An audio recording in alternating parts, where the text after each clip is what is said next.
Chers amis, vous désirez que beaucoup de gens aient la joie de connaître Jésus et en vivent. Parfois, certains d'entre vous se posent la question pour leurs enfants, leurs petits-enfants.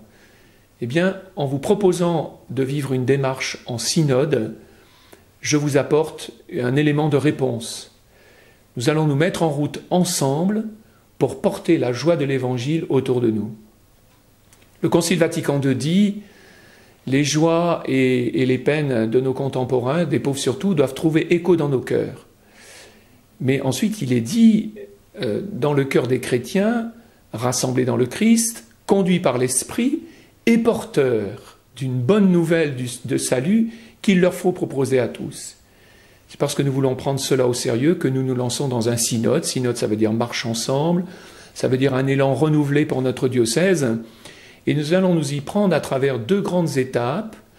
Tout d'abord, une étape de consultation, c'est-à-dire que nous allons dialoguer et nous mettre à l'écoute des besoins de nos contemporains, donc en leur demandant leur joie, leur peine, donc en nous mettant vraiment à leur écoute. Et puis ensuite, eh bien, nous prendrons le temps, avec les matériaux que nous aurons recueillis, de nous rencontrer entre chrétiens.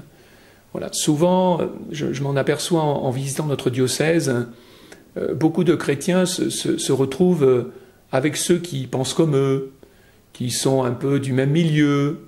Nous avons besoin de sortir de nos réseaux habituels, de nos milieux habituels, pour rencontrer d'autres chrétiens qui vivent des choses différentes dans un milieu différent du nôtre. Tout cela, si nous allons vivre ces visitations et ces consultations, c'est pour vivre ensemble la joie de l'Évangile et la porter au monde qui nous entoure. Qu'est-ce que j'attends du synode ? Notre conversion, conversion de chacun d'entre nous, conversion de nos communautés chrétiennes. Certains pourraient dire, mais si nous sommes là, c'est que nous sommes déjà convertis. Non, nous avons toujours besoin de nous convertir davantage à ce que Jésus, l'Évangile, attendent de nous. Cette conversion nous demande un investissement et puis d'accepter de nous laisser bousculer parce que on est bien finalement quand on dit on a toujours fait comme ça, donc on continue. Non, conversion, ça veut dire être capable de réviser ce que nous faisons, peut-être d'avoir des inflexions différentes pour porter la joie de l'Évangile. Cette conversion, nous allons la vivre en étant disciples missionnaires. J'aime beaucoup cette expression du pape François qui relie les deux, c'est-à-dire que l'un ne va pas sans l'autre. Disciple, ça veut dire être enraciné en Jésus, saisi par Jésus, saisi par l'Esprit Saint. Voilà, je souhaite à chacun vraiment de se dire, est-ce que j'ai déjà fait une expérience du Christ? Et puis bien sûr de le vivre ensemble, fraternellement. On n'est pas chrétien tout seul, un chrétien isolé est toujours un chrétien en danger. Et le but, c'est la mission, c'est de porter cette joie de l'Évangile qui nous habite. Si vraiment elle nous habite, nous ne pouvons pas la garder pour nous.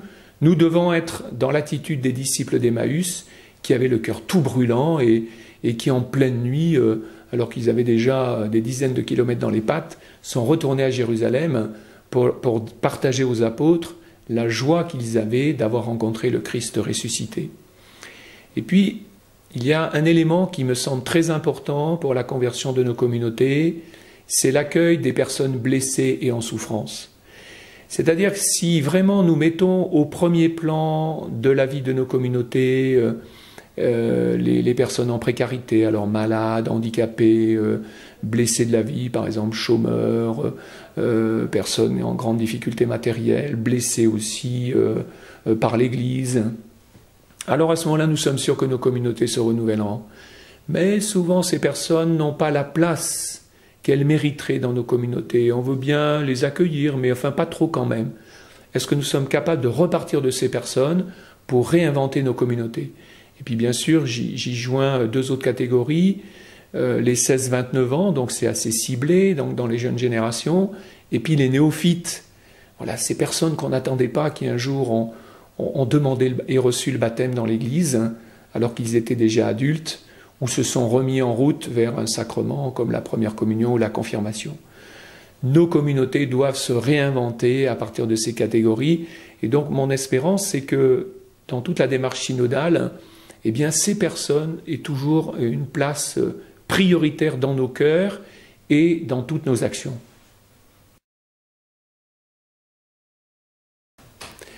Mes amis, ce qui nous est demandé, c'est de l'audace. Voilà, on aurait pu dire encore de l'audace, toujours de l'audace, mais l'audace des premiers chrétiens, l'audace des apôtres qui ont été saisis le jour de la Pentecôte et l'audace de tous ces missionnaires qui, à travers les siècles et aujourd'hui à travers les différentes parties du monde, eh bien, osent se risquer pour la joie de l'Évangile. Si vraiment nous recevons la joie de l'Évangile, alors nous la partagerons autour de nous.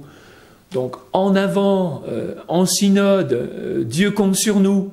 Et puis moi, je vous dis, avec mon cœur d'évêque, n'ayez pas peur, je vous envoie.